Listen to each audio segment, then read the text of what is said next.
Tuhan semuanya, shalom, shalom. Mari sapi dengan hati bersuka cita kita kembali datang dalam hadirat Tuhan. Kita bawa pujian, penyembahan kita bawa korban syukur bagi Tuhan kita Yesus. Kita mau bersyukur karena Tuhan itu baik buat setiap kita, amin. Tuhan itu baik buat setiap kita, Dia tidak pernah meninggalkan kita sedetik pun. Hari ini kita mau bersatu hati, kita berdoa, kita memohon, kita bersuka cita karena kebaikan Tuhan yang selalu menyertai kehidupan kita. Mari kita berdoa bersama. Bapa yang baik, terima kasih Tuhan Yesus. Kau sungguh baik, Kau teramat baik buat kami. Kami bersyukur Tuhan, kami bersuka cita di hari ini dengan tubuh yang sehat, dengan kekuatan yang Tuhan berikan buat kami. Kami kembali datang ke dalam rumah-Mu Tuhan, bersekutu bersama Engkau, memuji dan meninggikan Engkau Allah yang besar. Kami duduk diam di bawah kaki-Mu Tuhan. Kami bawa hati kami kepadamu. Kami angkat tangan kami di hadapan-Mu Tuhan, dan kami boleh memandang akan kebesaran-Mu ya Bapa. Terima kasih Tuhan Yesus, terima kasih. Berkati ibadah kami pada hari ini Tuhan Yesus, dari awal hingga akhirnya Tuhan, di dalam pimpinan kuat kuasa Roh Kudus. Tuhan Yesus, kami percaya hadirat-Mu memenuhi setiap kami pada saat ini, memenuhi hati kami Tuhan, bahkan memenuhi tempat ini Bapa, sehingga dengan penuh sukacita kami tinggikan nama-Mu, kami bersorak-sorai akan kebesaran nama-Mu. Terima kasih Tuhan Yesus, terima kasih. Kami serahkan teman-teman kami yang masih dalam perjalanan, Tuhan menyertai setiap mereka. Mereka boleh sampai di tempat ini bersama-sama kami untuk meninggikan Engkau, bersukacita karena kebaikan-Mu Tuhan. Terima kasih Tuhan Yesus, terima kasih Bapa. Dan kalau masih ada kuasa kegelapan di dalam bentuk apapun yang ingin mengganggu ibadah kami, bahkan mencuri sukacita kami satukan hati kami mau ikat, patah hancurkan hanya di dalam nama Tuhan Yesus. Biarlah kuat kuasa-Mu Tuhan Yesus yang bekerja saat ini menguasai setiap kami jemaat-Mu yang hadir Tuhan, sehingga dengan kami boleh merasakan kehadiran-Mu menguasai setiap kami dan ruangan ini Tuhan Yesus. Terima kasih Bapa yang baik, terima kasih Tuhan Yesus. Kami angkat hati kami bawa pujian kami angkat tangan kami tanggalkan setiap pergumulan masalah kami. Kami percaya ada kuasa yang besar ketika kami memuji dan meninggikan Engkau Tuhan, karena Engkau terlebih besar dari segala hal. Terima kasih Tuhan, kami mau memandang akan kebesaran, kami mau memuji nama, kami mau bermazmur bagi nama. Terima kasih Tuhan, Engkau penolong kami, Engkau kekuatan kami, Engkau penghibur kami, Engkau pengharapan kami. Terima kasih Tuhan, terima kasih Bapa. Hanya di dalam nama Tuhan Yesus kami serahkan doa kami. Haleluya.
yang selalu kami sembah di setiap nafas hidup kami, karena Engkaulah pemilik hidup kami.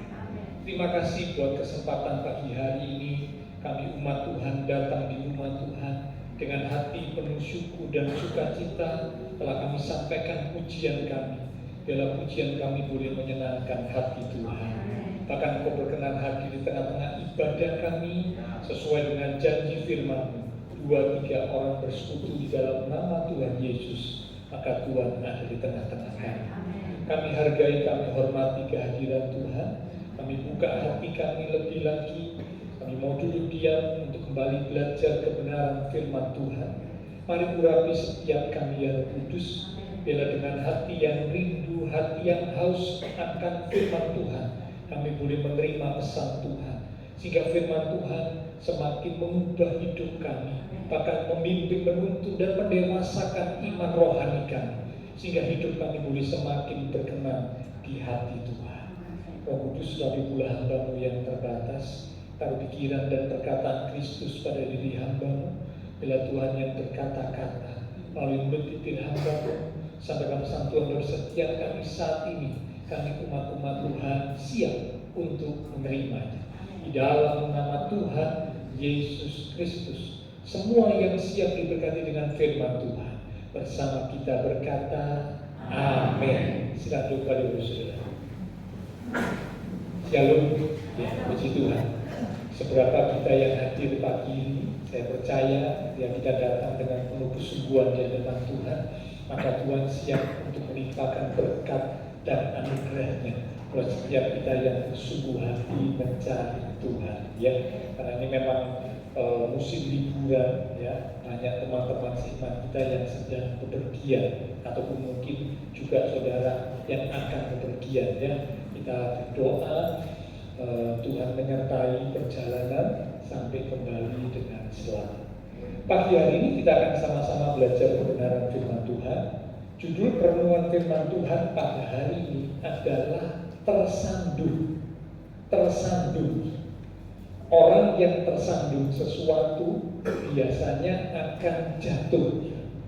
Ya, nah, jadi karena itu perlu ketika kita akan berjalan, kita melihat keadaan sekitar kita. Ya, apalagi kalau sudah lanjut usia. Ya, biasanya semakin lanjut usia harus semakin hati-hati. Ya, kalau berjalan jangan terburu-buru, jangan bergegas-gegas, apalagi lari jangan.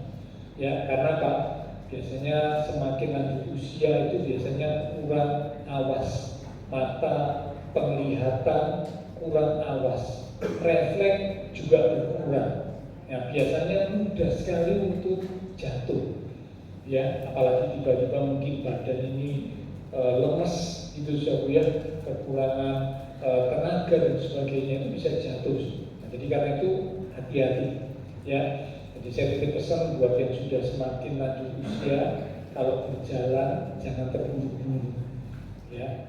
Apapun yang mungkin ada telepon berdering, ya, atau mungkin ada bel rumah berbunyi, ya, atau apapun, jangan lari, ya, jalan biasa saja, ya. Kalau teleponnya sudah mati, ya udah, nanti biar orangnya telepon lagi, ya. Daripada kita terburu-buru, ya, lari atau bahkan bergegas-gegas lalu tersandung jatuh, wah, bisa fatal akibatnya. Nah, ternyata di dalam perjalanan kita mengiring Tuhan sebagai umat Tuhan, ada umat Tuhan yang bisa tersandung. Tersandung akhirnya jatuh, imannya gugur. Itu bisa terjadi, ya. Dan ini memang banyak terjadi. Umat-umat Tuhan yang sudah sekian lama ikut Tuhan, bahkan sekian lama sudah melayani Tuhan, karena sesuatu hal mereka akhirnya tersandung dan mereka akhirnya meninggalkan Tuhan. Imannya gugur, tidak lagi percaya kepada Tuhan Yesus. Nah, mari kita akan belajar bersama pada pagi hari ini Judul perenungan firman Tuhan adalah tersandung. Kita baca dari 2 Petrus pasal yang pertama di ayat yang ke-10 sampai dengan ayat yang ke-11. 2 Petrus pasal yang pertama di ayat yang ke-10 sampai dengan ayat yang ke-11. Demikian firman Tuhan. Karena itu saudara-saudaraku, berusahalah sungguh-sungguh supaya panggilan dan pilihanmu makin teguh. Sebab jikalau kamu melakukannya, kamu tidak akan pernah tersandung. Dengan demikian kepada kamu akan dikaruniakan hak penuh untuk memasuki kerajaan kekal, yaitu kerajaan Tuhan dan Juru Selamat kita, Yesus Kristus. Amin. Penekanan kata di ayat yang ke-10 bagian akhir dikatakan kamu tidak akan pernah tersandung. Bapak Ibu Saudara, surat ini ditulis oleh Rasul Petrus. Tentu kita tahu Rasul Petrus ini adalah salah satu murid Tuhan, bahkan bukan murid Tuhan biasa. Dia murid Tuhan inti. Dari 12 rasul ada 3 orang murid inti yang paling dekat, yang sering bersama, bahkan yang lebih sering bersama Tuhan Yesus dibanding murid yang lain. Petrus, Yakobus, Yohanes. Ini 3 murid yang sangat dekat dengan Tuhan Yesus. Petrus ada di dalamnya, ya. Tetapi ternyata di dalam perjalanan Petrus mengiring Tuhan, Petrus itu pernah tersandung. Itulah sebabnya dia menulis tentang berusaha dengan sungguh-sungguh supaya panggilan pilihan Tuhan yang sudah terjadi dalam hidup kita itu jangan sampai akhirnya gugur, akhirnya membuat kita tersandung, iman kita gugur. Jangan sampai seperti itu. Petrus dikenal sebagai seorang yang berani, ya. Kalau dia menyampaikan sesuatu, dia berani menyampaikan, ya. Dia ngomong dengan cepat, bahkan begitu cepatnya ngomong, kadang-kadang belum berpikir sudah ngomong. Itu Petrus. Tipe Petrus ini adalah karakter orang yang sanguin. Orang yang sanguin atau sanguinisme itu salah satu karakter manusia. Itu orang yang ekspresif, orang yang ekstrovert. Jadi orang ini mudah berekspresi, orang ini mudah bergaul, orang ini biasanya riang, ramah, dan cepat untuk ngomong, super, cepat untuk ngomong, mudah bergaul, ekstrovert, ya, ekspresif. Ini orang yang berkarakter sanguin, ya. Nah, tidak semua orang punya karakter ini, ya. Kadang ada orang yang karakternya itu diem, ya. Saya ini termasuk salah satu orang yang karakternya diem. Tapi mungkin sudah berkata, masa Pak Gembala kalau di atas mimbar kok banyak ngomong. Nah, ini perkecualian sebenarnya karena memang tugas saya menyampaikan kebenaran. Tapi kalau dalam keseharian, dulu sebenarnya dari muda, saya ini terkenal diem, tidak terlalu banyak ngomong. Kalau diajak ngomong, paling saya menjawabnya cuma sepatah 2 patah kata. Paling saya cuma senyum, saya cuma manggut-manggut, saya cuma berkata, oh gitu ya. Paling jawabannya cuma sepatah kata, ya sepatah 2 patah kata, tidak terlalu banyak. Nah itu orang yang karakternya bukan sanguin. Nah Petrus ini beda, Petrus ini karakternya sanguin, orang yang suka ngomong, suka cerita, berekspresi, ya, ekstrovert, terbuka, mudah bergaul, ya, sehingga karena begitu cepat ngomong, belum mikir sudah ngomong, ya. Nah ini Petrus. seorang yang punya karakter seperti itu. Dia juga seorang yang dekat dengan Tuhan Yesus. Tetapi sangat disayangkan, menjelang saat Tuhan Yesus akan disalibkan, ada satu peristiwa besar yang terjadi dalam hidup Petrus yang menjadi pukulan buat Petrus. Apakah itu? Dia menyangkal Tuhan Yesus 3 kali. Bukan cuma menyangkal sekali, tapi dia menyangkal sampai 3 kali. Dia berkata, aku tidak kenal Tuhan Yesus. Ya. Nah, ini menunjukkan bahwa ternyata seorang yang sudah bersama dengan Tuhan Yesus kurang lebih 3,5 tahun, kumpul bersama, pergi bersama, melayani bersama, melihat mujizat-mujizat yang dibuat oleh Tuhan Yesus. Ternyata kebersamaan Petrus dengan Tuhan Yesus tidak menjadi sebuah jaminan bahwa Petrus tidak bisa tersandung. Sekali lagi ya, kebersamaan atau hidup bersama dengan Tuhan Yesus sekian lamanya tidak menjadi jaminan bahwa Petrus tidak bisa tersandung. Nah, buktinya sampai menyangkal Tuhan Yesus 3 kali. Kalau menyangkal sekali mungkin berkata kilaf, mungkin begitu. Nah, kalau menyangkal 3 kali, masa kilaf? Tentu ini bukan kilaf lagi. 3 kali menyangkal Tuhan Yesus. Petrus pernah punya pengalaman tersandung, tapi untung akhirnya dia sadar, dia bertobat. Nah, itulah sebabnya setelah dia bertobat, dia sungguh-sungguh melayani Tuhan. Dia menulis, ya, dalam tulisannya salah satunya yang kita baca, berusaha sungguh-sungguh supaya panggilan dan pilihanmu makin teguh, supaya kamu tidak jatuh tersandung.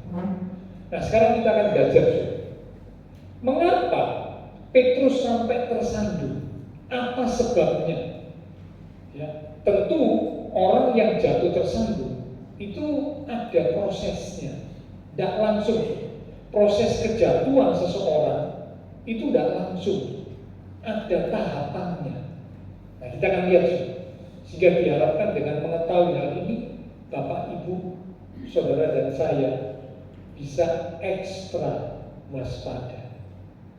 Kalau orang yang bersama Tuhan Yesus 3,5 tahun bisa jatuh tersandung, kita pun kalau tidak waspada juga bisa jatuh tersandung. Bisa. Ya, ayo kita baca. Ada beberapa sebab mengapa Petrus, murid yang sangat dekat dengan Tuhan Yesus, bisa jatuh tersandung. Yang pertama, kita buka dari Matius pasal 16 di ayat yang ke-21 sampai dengan ayat yang ke-23.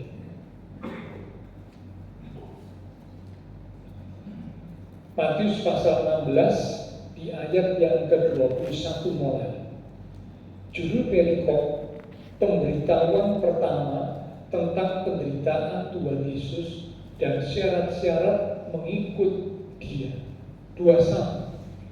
Sejak waktu itu Tuhan Yesus mulai menyatakan kepada murid-muridnya bahwa Ia harus pergi ke Yerusalem dan menanggung banyak penderitaan dari pihak tua-tua, imam-imam kepala, dan ahli-ahli Taurat, lalu dibunuh dan dibangkitkan pada hari ketiga.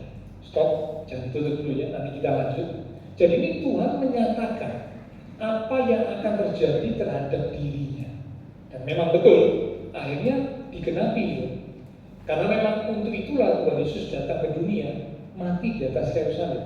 Nah, sebelum peristiwa itu terjadi, Tuhan Yesus ngomong, Tuhan menyampaikan, menyatakan kepada murid-muridnya, termasuk didengar oleh Petrus. Nah, bagaimana reaksi atau tanggapan Petrus terhadap pernyataan statement yang dibuat Tuhan Yesus. Kita lihat ayat 22. Tetapi Petrus menarik Tuhan Yesus ke samping dan menegur dia. Jadi ini tanda bahwa Petrus itu tidak setuju. Ya, Tuhan Yesus ditarik. Jadi ketika Tuhan ngomong bahwa aku ini akan mati, ya, untuk menanggung dosa manusia, Petrus menunjukkan reaksi. Tuhan Yesus ditarik, ditegur dengan kalimat yang bagaimana? Katanya, Tuhan, kiranya Allah menjauhkan hal itu. Hal itu sekali-kali takkan menimpa engkau. Maka Tuhan Yesus berpaling dan berkata kepada Petrus, enyahlah iblis, engkau suatu batu sandungan bagiku, sebab engkau bukan memikirkan apa yang dipikirkan Allah, melainkan apa yang dipikirkan manusia. Yang pertama, mengapa Petrus akhirnya bisa jatuh tersandung? Di ayat 23 dikatakan, Petrus tidak memikirkan apa yang dipikirkan, apa yang direncanakan oleh Allah. Dengan kata lain, Petrus tidak sepikir dengan Tuhan Yesus. Sekali lagi, Petrus tidak sepikir dengan Tuhan Yesus. Ternyata kebersamaan itu tidak menjamin seorang itu bisa sepikir dengan orang yang ada di dekatnya. Belum tentu. Saya berikan contoh. Dalam keluarganya, suami istri, orang tua, anak, mungkin sering berkumpul bersama. Tetapi ketika mereka sering berkumpul bersama, belum tentu suami dan istri, orang tua dan anak itu bisa sepikir. Belum tentu. Belum tentu. Meskipun sering kumpul bersama, bahkan mungkin sering ngobrol bersama, tapi belum tentu sepikir. Belum tentu. Apalagi kalau jarang kumpul, apalagi kalau jarang ngobrol, jarang berbincang-bincang, semakin sulit untuk sepikir. Sering kumpul, sering ngobrol aja belum tentu sepikir. Nah, ini Petrus bersama dengan Tuhan Yesus sekian lamanya, ternyata Petrus tidak sepikir dengan Tuhan Yesus. Tuhan menyatakan, aku datang ke dunia ini memang harus menanggung derita, mati di atas kayu salib. Untuk itulah aku datang. Tetapi Petrus justru menegur, tanda bahwa Petrus tidak setuju, tidak sepikir dengan Tuhan Yesus. Petrus berkata, hal itu kiranya tidak terjadi.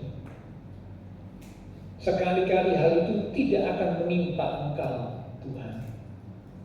Kira-kira seperti itu statement dari Petrus.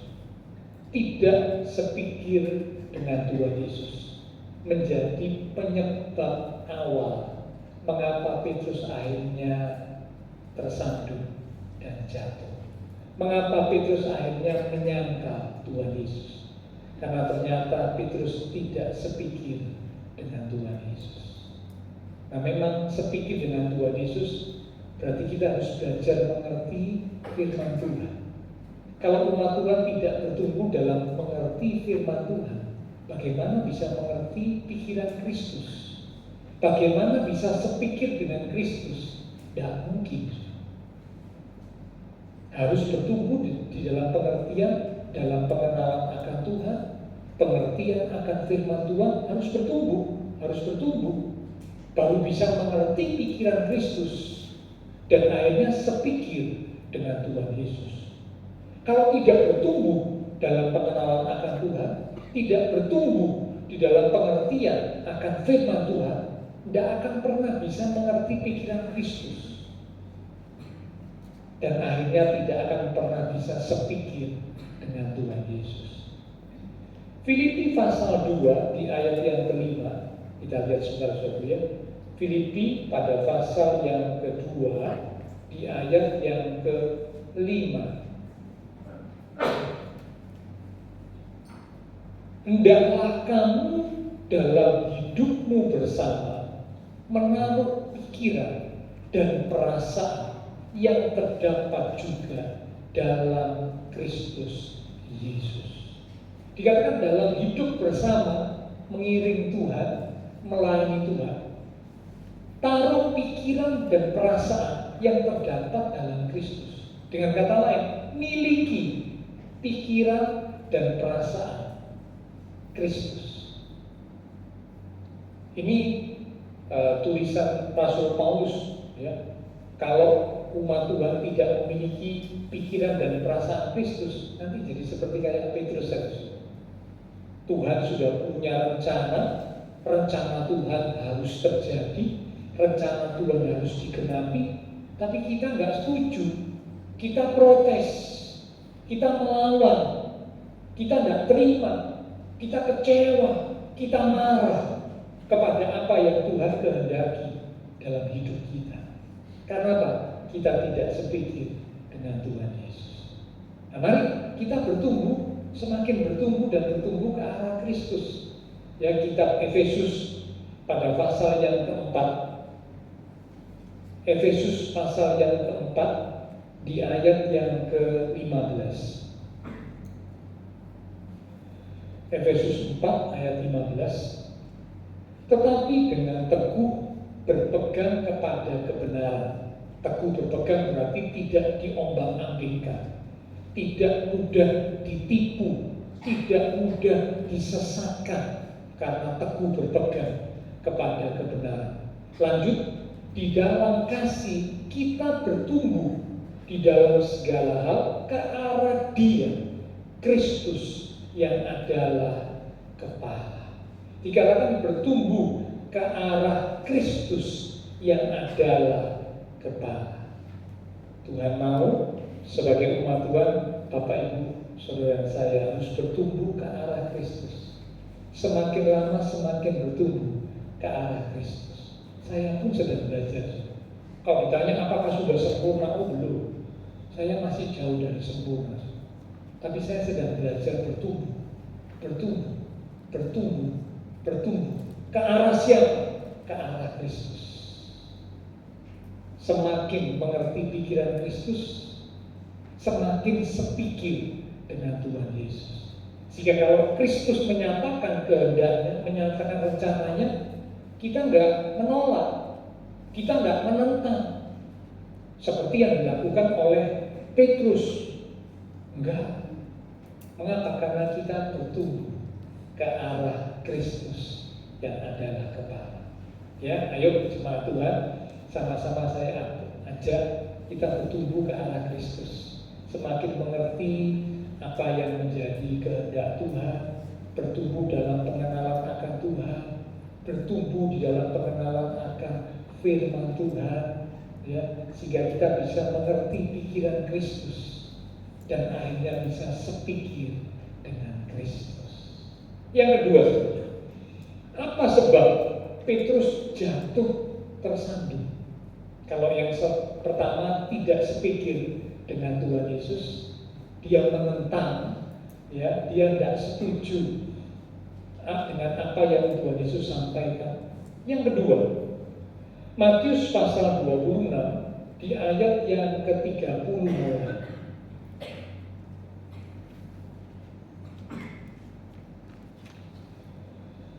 Matius 26 ayat 30 sampai dengan 35. Judul perikop, Petrus akan menyangkal Tuhan Yesus. Sesudah menyanyikan nyanyian pujian, pergilah Tuhan Yesus dan murid-muridnya ke Bukit Zaitun. Maka berkatalah Tuhan Yesus kepada mereka, malam ini kamu semua akan tergoncang imanmu karena aku. Sebab ada tertulis, aku akan membunuh gembala dan kawanan domba itu akan tercerai-berai. Akan tetapi sesudah aku bangkit, aku akan mendahului kamu ke Galilea. Ayat 33, perhatikan. Petrus menjawabnya. Nah, ini betul saudara ya. Jadi kalau setiap kali Tuhan Yesus ngomong, Petrus ini paling cepat menjawab. Petrus ini paling cepat berkata-kata. Petrus ini paling cepat memberikan statement atau pernyataan. Mengapa? Karena dia memang tipe karakter sanguin. Orang yang sanguin dia seperti itu. Ya, ayo kita lanjut ya. Petrus menjawabnya, biarpun mereka semua ini maksudnya murid-murid yang lain gitu ya. Biarpun mereka semua tergoncang imannya karena engkau, aku sekali-kali tidak. Tuhan Yesus berkata kepadanya, aku berkata kepadamu, sesungguhnya malam ini sebelum ayam berkokok, engkau telah menyangkal aku 3 kali. Kata Petrus kepadanya, sekalipun aku harus mati bersama-sama engkau, aku takkan menyangkal engkau. Sekali lagi saudara ya, sekalipun aku harus mati bersama-sama engkau, aku takkan menyangkal engkau. Semua murid yang lain pun berkata demikian juga. Yang kedua, apa sebab Petrus akhirnya jatuh tersandung? Dia menyangkal Tuhan Yesus. Sebab yang kedua adalah sombong rohani. Sombong rohani. Ini perlu diwaspadai. Ada umat-umat Tuhan, ya, pelayan-pelayan Tuhan, hamba-hamba Tuhan, yang kadang kalau tidak hati-hati, tidak disadari, sombong secara rohani. Seperti Petrus ini, dia begitu pede, begitu yakin, sampai dia berkata, aku sekali-kali takkan menyangkal engkau. Bahkan kalau aku harus mati, aku akan mati dengan tetap tidak menyangkal engkau. PD-nya tingkat tinggi, PD-nya tingkat dewasa. Ya, memang percaya diri itu perlu, tapi kalau PD ya dalam soal rohani sehingga akhirnya tidak waspada, bisa jatuh. Seperti karena Petrus, dia terlalu yakin bahwa imannya itu teguh, imannya itu kuat. Dengan cepat dia langsung berkata seperti itu, karena dia yakin, terlalu yakin, imanku tidak akan tergoncang, aku akan tetap percaya, aku akan tidak menyangkal engkau, aku bahkan rela mati bersama dengan engkau. Yakobus mengingatkan, mari sebagai umat Tuhan, ya, dikatakan Yakobus pasal 1, supaya kita itu cepat mendengar, tapi lambat berkata-kata, dan lambat juga untuk marah. Itu Yakobus pasal yang pertama, di ayat yang ke 19. Yakobus pertama ayat 19. Dikatakan, hai saudara-saudara yang kukasihi, ingatlah hal ini. Setiap orang hendaklah cepat untuk mendengar, tetapi lambat untuk berkata-kata, dan juga lambat untuk marah. Jangan dibalik, saudara. Kalau Petrus itu terbalik. Petrus itu cepat ngomong, lambat dengar. Ini bahaya. Ya, orang yang seperti ini bahaya. Cepat ngomong, lambat mendengar.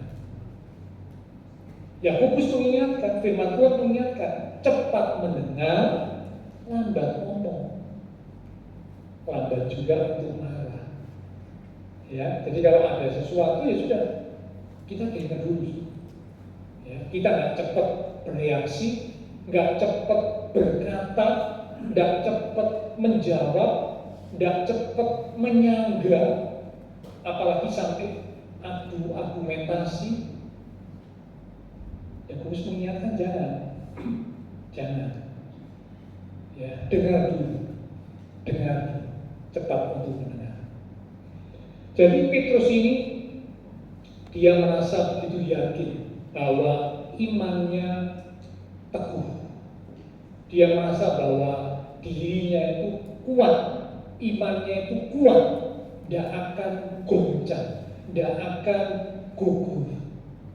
Tapi buktinya tidak demikian. 1 Korintus mengingatkan, ayo kita lihat saudara-saudara ya, di 1 Korintus pada pasal yang ke-10 di ayat yang ke-12.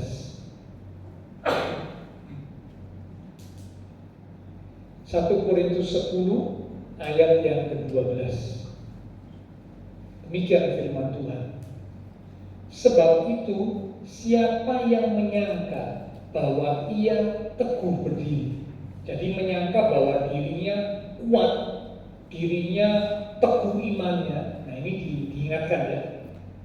Hati-hatilah supaya ia jangan jatuh. Jadi kalau orang menganggap dirinya imannya itu kuat, pede tingkat dewa, firman Tuhan ingatkan, hati-hati ya. Kalau kamu tidak hati-hati, kepedean, pede tingkat dewa, jatuh, melebok. Ya kayak Petrus ini melebok benar secara rohani. Karena menyangkal Tuhan Yesus, menyangkalnya bukan sekali, 3 kali. Ini betul-betul jatuh benar, tersandung benar.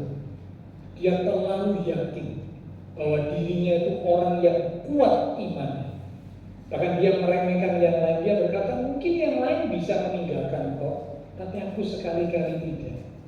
Wow, terlalu meyakini bahwa dirinya begitu hebat. Ternyata justru Petrus yang menyangkal Tuhan Yesus. Murid yang lain tidak ada yang menyangkal Tuhan Yesus. Judas menjual Tuhan Yesus. Tapi yang menyangkal Tuhan Yesus cuma Petrus. Tapi murid yang lain tidak ada. Padahal sebelumnya Petrus ini yang paling pede, ya, yang paling begitu yakin. Ternyata tidak ada buktinya. Jadi orang biasanya, maaf saudara, yang banyak omong itu biasanya paling nggak ada buktinya. Saya ingat dulu waktu di pelajaran sekolah, katanya tong kosong itu nyari bunyinya. Jadi semakin bunyinya itu nyari, semakin banyak omong. Itu biasanya orang seperti itu kosong. Buktinya itu kosong. Ya kayak Petrus itu. Tidak ada buktinya. Ngomongnya paling banyak. Saya kalau sudah ketemu sama orang yang banyak janji, saya cuma tersenyum dalam hati. Ini janji ini akhirnya bisa ditepati. Karena janji itu maaf seperti utang. Orang kalau janji itu seperti utang. Cuma bukan utang uang ya. Utang janji. Saya berjanji akan begini. Nanti yang akan datang saya janji ya begini. Biasanya makin banyak janji. Belanjani ini. Tidak tepati janjinya. Makin banyak. Karena apa? Terlalu kakek utang janji. Tidak kuat tidak bisa menepati. Ya ingat sekali lagi, cepat untuk mendengar, lambat untuk berkata-kata. Jangan seperti Petrus. Ya kita sama-sama belajar dulu ya. Saya juga belajar.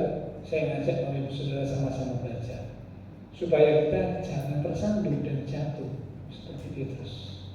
Dia sombong secara rohani. Dia terlalu yakin bahwa dirinya pasti tidak akan jatuh.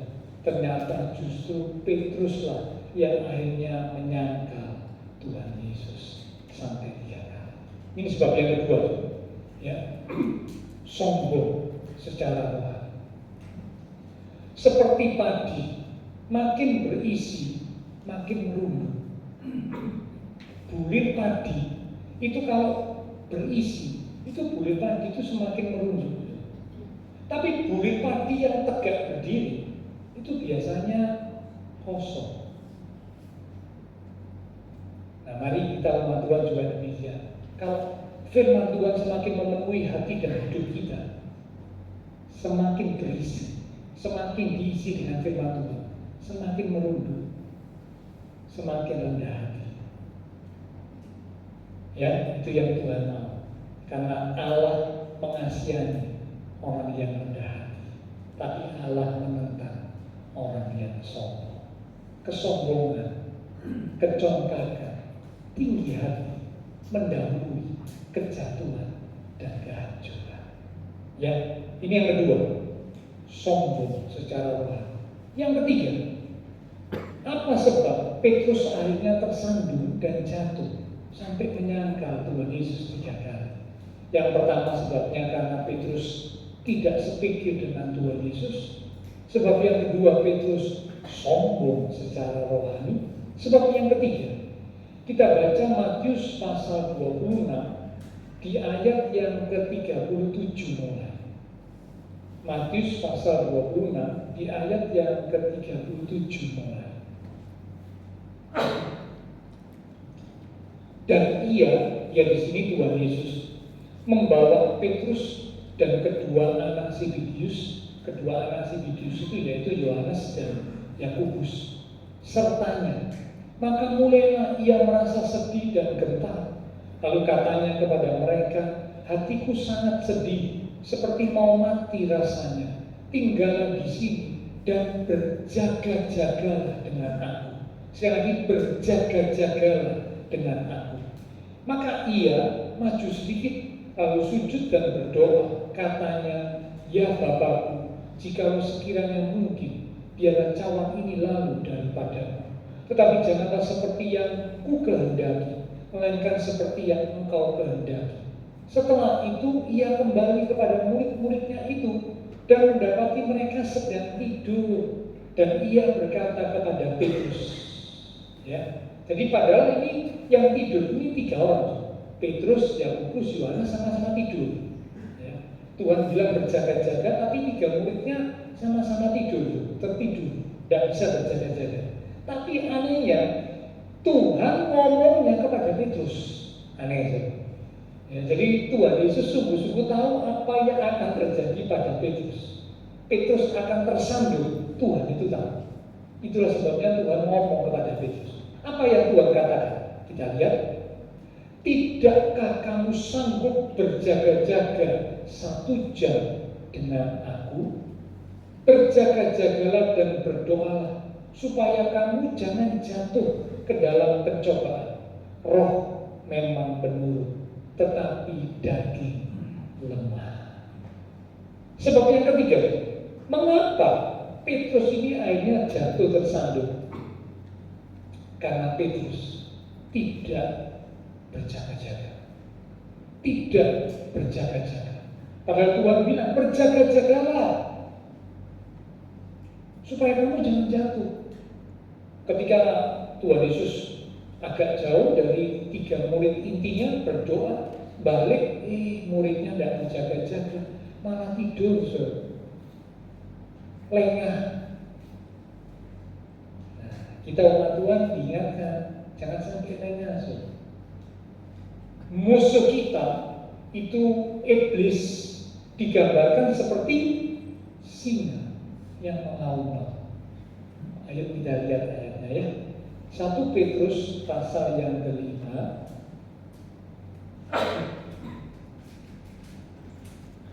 di ayat yang ke-8. 1 Petrus pasal yang ke-5 di ayat yang ke-8. Sadarlah dan berjaga-jagalah. Ini yang nulis siapa? Petrus. Karena jelas ya, kitab Petrus berarti yang nulis Petrus. Jadi Petrus ini ternyata sungguh-sungguh dia belajar dari pengalaman hidupnya. Dia menuliskan, tadi dituliskan, berusaha sungguh-sungguh supaya panggilan dan pilihanmu makin teguh sehingga kamu tidak jatuh tersandung. Sekarang Petrus juga ngomong sadarlah dan berjaga-jaga. Mengapa? Karena Petrus lengah. Petrus tidak berjaga-jaga. Itulah sebabnya dia menuliskan ini. Lanjut ya. Lawanmu si iblis berjalan keliling sama seperti singa yang mengaum-ngaum dan mencari orang yang dapat ditelannya. Ini yang terjadi dalam diri Petrus. Dia lengah, dia tidak berjaga-jaga. Padahal Tuhan Yesus bilang berjaga-jagalah bersama dengan aku. Lengah, ditelan oleh iblis, jatuh tersandung, menyangkal Tuhan Yesus sampai 3 kali. Mengapa? Karena tidak berjaga-jaga. Dari pengalaman Petrus bilang, lawanmu si iblis, lawan kita si iblis. Lawan kita itu bukan manusia, ya. Kitab Efesus juga mengatakan lawan kita itu bukan darah dan daging, tapi lawan kita itu iblis, roh-roh jahat yang ada di udara. Nah, lawan musuh iblis itu berjalan keliling seperti singa yang mencari mangsa. Iblis itu begitu, so. Satu ayat lagi ya, so, supaya kita tahu iblis itu seperti apa. Lukas pasal 4 ayat yang ke-13. Lukas pasal 4 ayat 13. Demikian firman Tuhan. Sesudah iblis mengakhiri semua pencobaan itu, kata semua pencobaan, kalau saudara baca ayat-ayat di atasnya, itu pencobaan yang dilontarkan oleh iblis kepada Tuhan Yesus waktu Tuhan Yesus ada di muka bumi. Jadi dalam keadaan mengenakan tubuh manusia, iblis mencobai Tuhan Yesus sampai 3 kali. Nah, sesudah mencobai Tuhan Yesus, nah kita baca dulu ya. Ia, iblis, mundur daripadanya. Jadi mencobai Tuhan Yesus, tapi tidak berhasil, tidak bisa menjatuhkan Tuhan Yesus, tidak bisa. Iblis mundur. Tapi sudah perhatikan kalimat berikut. Setelah mundur, ada lanjutannya. Dan menunggu waktu yang baik. Coba garis bawahi kata menunggu waktu yang baik. Jadi kalau iblis itu menyerang umat Tuhan, iblis itu nunggu momen-momen, saat-saat di mana umat Tuhan itu lengah. Bagi iblis itu adalah waktu yang baik. Waktu yang baik. Ya, jadi iblis itu tidak diam, saudara. Jangan bilang, oh iblis itu diam. Enggak, saudara. Iblis itu nunggu. Saatnya itu ditunggu. Kapan ya? Ini anak Tuhan ini lengah, tak serang, tak jatuh. Beberapa tahun yang lalu, ada seorang hamba Tuhan yang berkata, iblis itu katanya seperti singa ompong. Wah, waktu dengar statement itu saya juga kaget. Bukan berarti kita perlu takut kepada iblis, tidak. Tapi kita perlu waspada. Kalau kita menganggap iblis itu cuma singa ompong, berarti kita akhirnya tidak waspada. Tapi akhirnya beberapa waktu kemudian hamba Tuhan yang ngomong iblis itu singa ompong, dia minta maaf. Dia merawat perkataannya. Dia berkata, maaf saya keliru ngomong. Iblis itu bukan singa ompong. Ya, jadi salah, so. Kalau menganggap iblis itu singa ompong, keliru, so.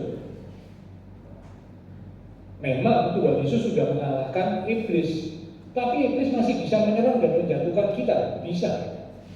Kita tidak boleh lengah. Tidak boleh lengah. Buktinya Petrus dijatuhkan, so. Diserang dan dijatuhkan karena lengah. Kita umat Tuhan pun kalau tidak berjaga-jaga, kita bisa diserang.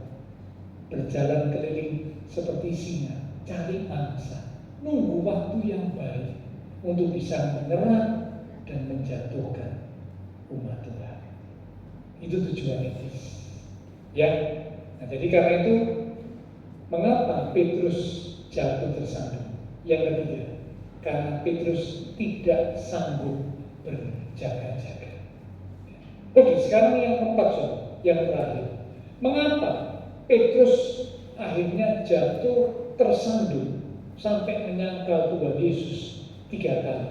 Kita baca dari Injil Matius pada pasal yang ke-26 di ayat yang ke-69 mulai. Matius 26 ayat yang ke-69 mulai. Perikop di atas berjudul Petrus menyangkal Tuhan Yesus.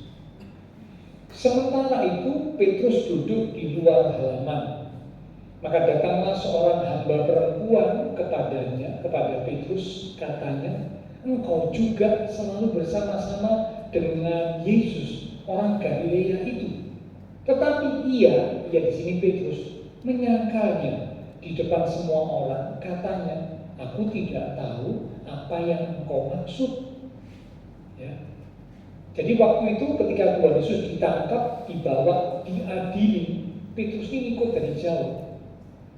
Nah, waktu dia ikut dari jauh, dia lihat, menyaksikan apa yang terjadi pada Tuhan Yesus. Di sekitar dia itu ada orang. Nah, salah satu orang itu berkata, loh, bukankah engkau ini juga muridnya Yesus yang lagi diadili itu?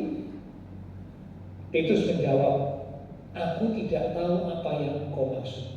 Menyangka bahwa dia muridnya Tuhan Yesus itu disangka. Ya, ini kali yang pertama. 71.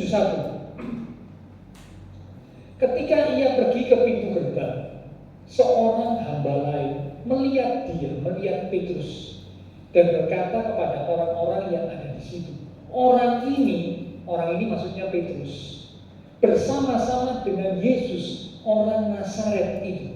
72. Dan ia menyangkalnya pula dengan bersumpah, aku tidak kenal orang itu. Kali yang kedua, kalau kali yang pertama cuma menyangkal, aku gak ngerti apa yang kamu maksud, cuma nyangkal. Kali yang kedua, bukan cuma nyangkal, Alkitab berkata menyangkalnya dengan sumpah. Rupanya semakin ketakutan, karena ini ditunjuk 2 kali. Kali yang pertama masih rodok pede, ya. Aku gak ngerti apa yang kamu maksud, nyangkalnya biasa. Tapi yang kedua semakin detek, kok pindah tempat, kok ketahuan lagi. Kali ini bukan cuma nyangkal, sumpah. Nah, ini ada umat Tuhan yang kadang-kadang suka sumpah, ya. Tuhan ingatkan kita sebagai umat Tuhan itu tidak boleh sumpah. Kalau iya katakan iya, kalau tidak katakan tidak. Tidak boleh sumpah. Ya, kecuali mungkin sumpah jabatan, ya sudah, ya. Memang kalau dipercaya memegang jabatan di satu pemerintahan, biasanya kan mesti ada sumpah jabatan. Cuma itu repotnya, meskipun ada sumpah jabatan, kadang-kadang diingkari sumpahnya. Nah, Petrus ini juga begitu, saudara. Sumpah, katanya, aku tidak kenal, katanya. Kali yang kedua. Lanjut, ayat yang ke-73. Tidak lama kemudian orang-orang yang ada di situ datang kepada Petrus dan berkata, ini orang lain lagi, saudara. Pasti engkau juga salah seorang dari mereka, dari Tuhan Yesus itu, ya. Itu nyata dari bahasa. Perhatikan ayat 74. Maka mulailah Petrus mengutuk dan bersumpah. Saya lagi mengutuk dan bersumpah, aku tidak kenal orang itu. Dan pada saat itu berkokoklah ayam. Maka teringatlah Petrus akan apa yang dikatakan Tuhan Yesus kepadanya. Sebelum ayam berkokok, engkau telah menyangkal aku 3 kali. Lalu ia pergi keluar dan menangis dengan sedihnya. Kali yang ketiga, orang lain, dilalah, ya. Kok ya pas ada orang lain datang ngomong lagi, loh, kamu ini kan salah satu dari golongannya itu yang sedang diadili Yesus orang Nazaret itu. Kali ini responnya Petrus luar biasa, ketakutan. Kalau kali pertama masih pede, nyangkal biasa. Kali yang kedua rodok takut, nyangkal dan bersumpah. Kali yang ketiga bukan rodok takut, sungguh-sungguh takut. Itulah sebabnya dikatakan Petrus mengutuk dan bersumpah. Cilaka, berani mengutuk dan bersumpah. Aku tidak kenal. Ngutuk dan bersumpah. Padahal Yakobus berkata dari mulut yang satu keluar berkat, dari mulut yang satu keluar kutuk. Bagaimana mungkin? Mungkinkah sumber mata air memancarkan yang satu itu asin, yang satu itu tawar? Tidak mungkin. Kalau satu sumber yang mengeluarkan asin ya asin, mengeluarkan tawar ya tawar. Tidak mungkin dari mulut yang satu keluar berkat, dari mulut yang sama keluar kutuk. Tidak mungkin. Yakobus berkata demikian. Nah, ini Petrus karena ketakutan saudara, dia sampai mengutuk dan bersumpah. Jadi kalau saudara cermati responnya Petrus dari statement yang pertama, menyangkal yang pertama sampai menyangkal yang ketiga, itu semakin lama semakin berat. Menyangkalnya itu semakin berat. Kalau pertama cuma menyangkal dengan ringan, kali kedua menyangkal dengan sumpah, kali ketiga menyangkal dengan bersumpah dan mengutuk. Ya, jadi kalau saudara baca ayat ini dicermati supaya kita tahu bahwa ternyata bisa bahaya. Kalau kita nggak waspada, itu bisa lama-lama jatuhnya bukan jatuh biasa, jatuhnya bisa lebih parah, lebih parah, lebih parah. Pertama menyangkalnya biasa, tapi lama-lama menyangkalnya sampai mengutuk dan bersumpah. Ini jatuh yang lebih parah. Alasan yang keempat, mengapa Petrus jatuh tersandung sampai menyangkal Tuhan Yesus 3 kali? Karena Petrus lebih takut kepada manusia. Sekali lagi, Petrus lebih takut kepada manusia. Iya Pak, kalau manusia kan kelihatan, kalau Tuhan kan tidak kelihatan. Saya lebih takut kepada manusia daripada takut kepada Tuhan. Betul apa betul? Oh enggak, saya percaya cuma tidak ada yang gitu saja. Tapi di luar banyak begitu saja.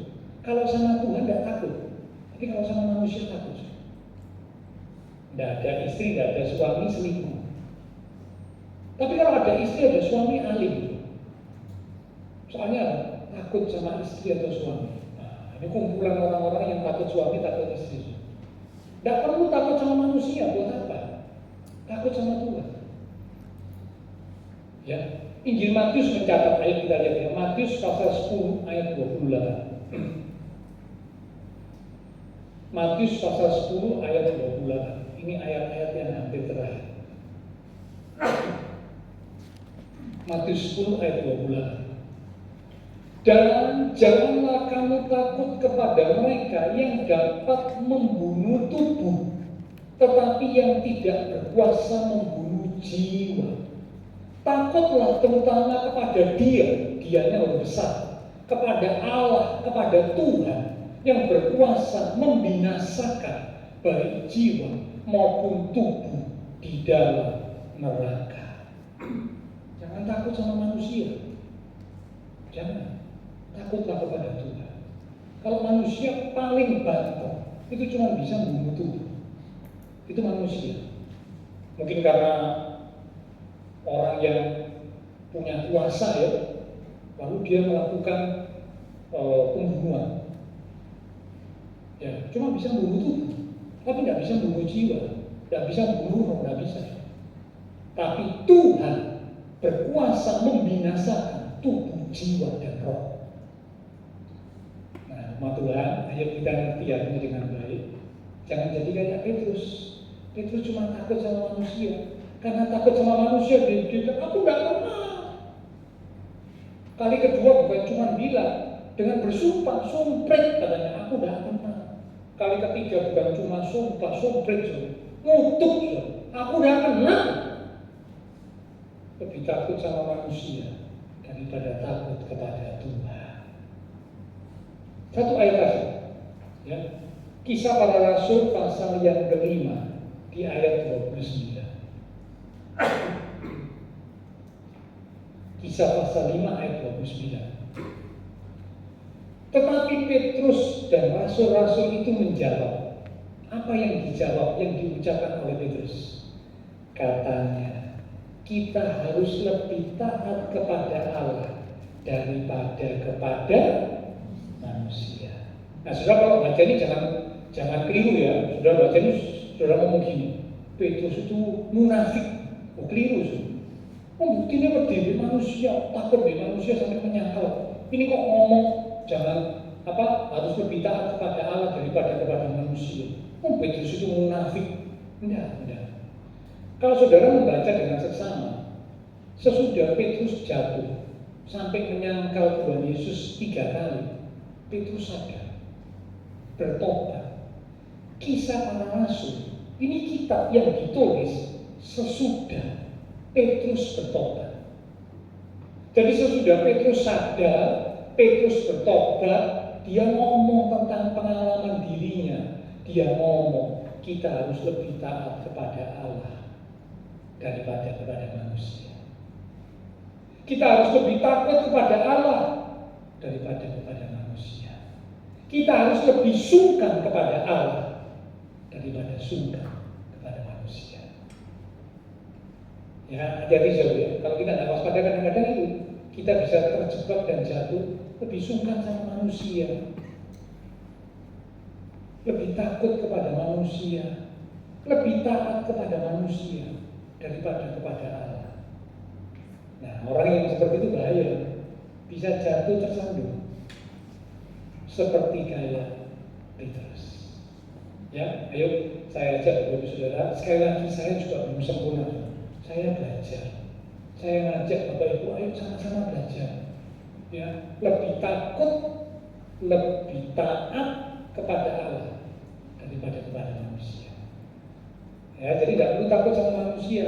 Mungkin ada orang-orang yang karena punya kedudukan tertentu sebagai otoritas, kita hargai mereka, kita hormati mereka. Oke.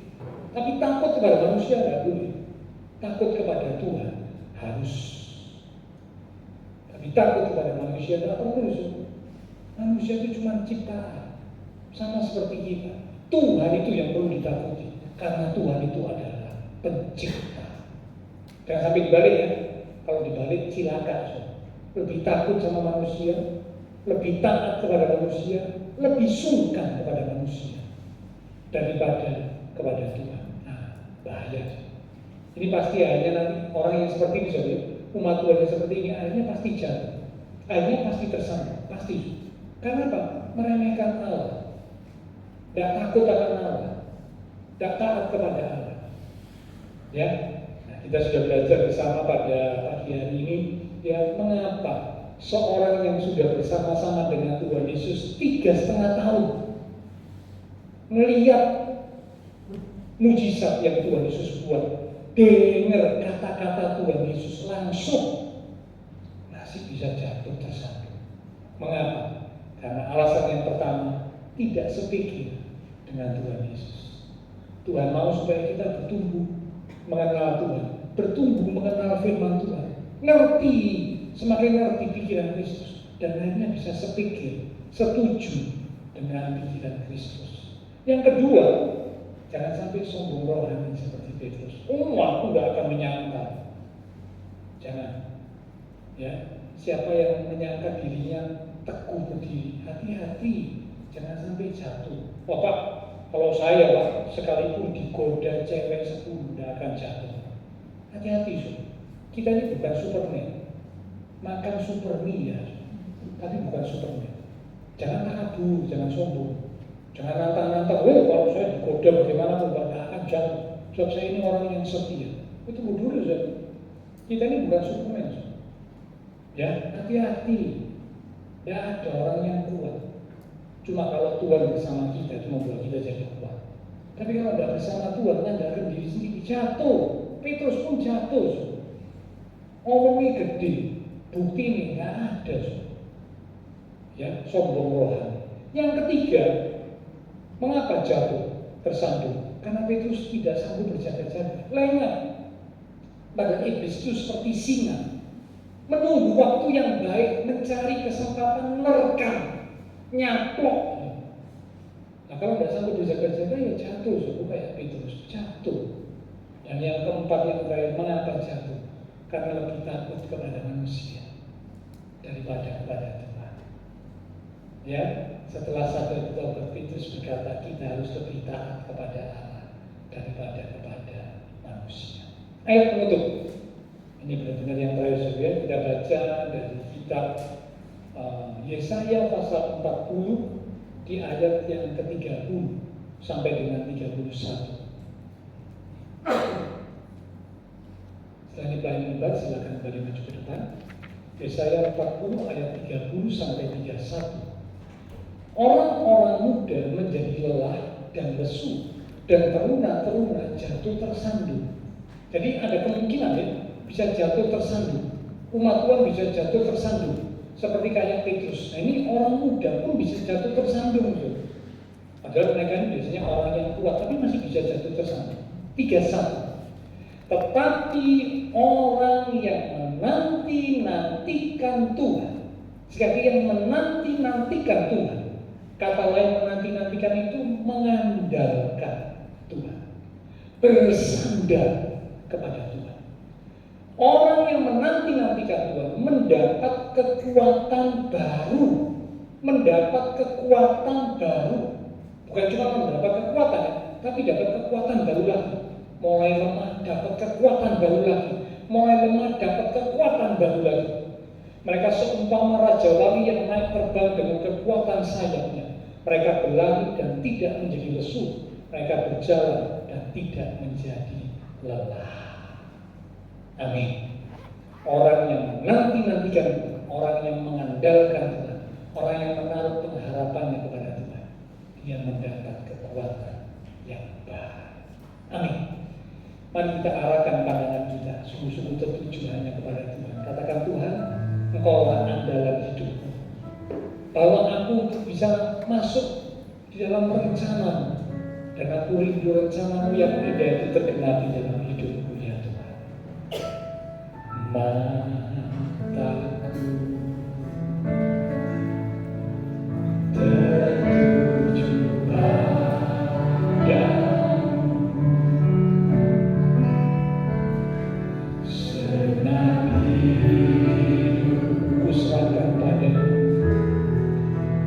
Ku serahkan padamu mimpi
umat-umat-Mu ya Tuhan.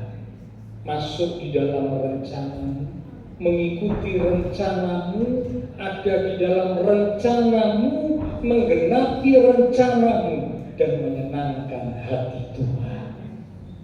Tentu kami harus berusaha sungguh-sungguh supaya panggilan dan pilihan Tuhan atas kami makin teguh, sehingga kami tidak jatuh tersandung seperti yang dialami oleh Petrus. Sungguh firman-Mu mengingatkan setiap kami supaya kami belajar bertumbuh dalam pengenalan akan Tuhan, pengenalan akan firman Tuhan. Kami makin mengerti pikiran Kristus dan setuju dengan pikiran Kristus. Kami makin rendah hati. Kami tidak menganggap diri kami kuat lalu kami jadi sombong rohani. Tetapi kami makin bersandar, makin sungguh-sungguh melekat kepada Tuhan. Karena orang yang menanti-nantikan Tuhan mendapat kekuatan yang baru. Kami mau berjaga-jaga, siap siaga. Karena lawan kami si iblis seperti singa yang mengaum-ngaum mencari mangsa, menunggu waktu yang baik untuk menghancurkan, menjatuhkan umat-umat Tuhan. Karena kami mau belajar berjaga-jaga, waspada senantiasa. Dan kami mau belajar untuk lebih takut, lebih taat kepada Allah daripada manusia. Hamba terbatas untuk berkata dan menjelaskan. Roh Kudus akan terus mengingatkan firman yang sudah kami terima. Jika kalau kami sungguh-sungguh mengerti firman, melakukan firman, maka pasti apapun yang terjadi, kami tidak akan jatuh tersandung. Karena Tuhan menopang kami dan kami berjuang, kami lakukan bagian kami, Tuhan lakukan bagian Tuhan. Terima kasih Tuhan. Hamba berdoa untuk setiap umat-umat-Mu ya Tuhan. Engkau berkati setiap umat-umat-Mu ya Tuhan. Diberkati iman rohani, diberkati keluarga rumah tangga, diberkati usaha pekerjaan, diberkati studi sekolah, diberkati kesehatan kami, diberkati masa depan kami. Tuhan sediakan masa depan yang indah penuh dengan pengharapan. Terima kasih Tuhan. Semua yang sudah melayani persembahan yang dipersembahkan, apapun yang dilakukan setiap umat-Mu karena mengasihi Engkau, Allah sumber segala berkat, akan memberkati kembali dan terus memakai hidup kami untuk kami boleh lebih lagi memuliakan Tuhan. Kami berdoa buat teman-teman seiman kami yang tidak bisa hadir, mereka-mereka yang membutuhkan bantuan doa, untuk mereka yang sakit, kesehatan Bapak setia hadi. Teman-teman seiman kami yang lain yang sakit, lewat tempat ini Tuhan, kami mohon belas kasih-Mu. Dengan satu hati sepakat kami berdoa, biarlah kuasa Tuhan yang ajaib menjamah di dalam nama Tuhan Yesus Kristus. Oleh bilir Tuhan Yesus, teman-teman seiman kami yang sakit boleh disembuhkan. Kuatkan, teguhkan iman mereka Tuhan, untuk mereka boleh tetap percaya akan kuasa Tuhan yang tidak pernah berubah. Mereka yang lemah Tuhan kuatkan, mereka yang susah Tuhan hiburkan, mereka sedang menghadapi masalah pergumulan, biarlah mereka tetap menantikan Tuhan. Tuhan menyatakan pertolongan tepat pada waktunya. Dan juga beberapa banyak teman seiman kami yang sedang bepergian dalam liburan, lindungi sertai mereka dimanapun mereka berada. Mungkin mereka juga yang akan pergi, lindungi sertai mereka sampai mereka kembali dengan selamat. Terima kasih Tuhan Yesus. Kami berdoa memberkati bangsa negara kami Indonesia, pemimpin-pemimpin bangsa kami, kota kami Surabaya, demikian juga tetangga lingkungan sekitar gereja Tuhan. Memberkati setiap jemaat-jemaat Tuhan yang berulang tahun sepanjang minggu ini. Dengan pertambahan usia yang Tuhan beri, membawa kami semakin dekat Tuhan, semakin sungguh-sungguh di dalam Tuhan. Terima kasih Tuhan. Setelah selesai ibadah, kami akan berpisah satu dengan yang lain. Kembali ke aktivitas kami, kembali ke keluarga rumah tangga kami. Biarlah segala berkat, anugerah, damai, sukacita yang melimpah dari Allah Bapa Surgawi, kasih Tuhan Yesus Kristus, persekutuan dengan kuasa Roh Kudus akan terus memimpin menuntun langkah kehidupan setiap kita. Itu terus kita sedang mulai pagi ini sampai Maranatha, Tuhan Yesus datang kembali. Di dalam nama Tuhan Yesus Kristus, semua yang percaya diberkati Tuhan. Mari bersama dengan iman kita berkata, amin. Tuhan berkati kita sekalian.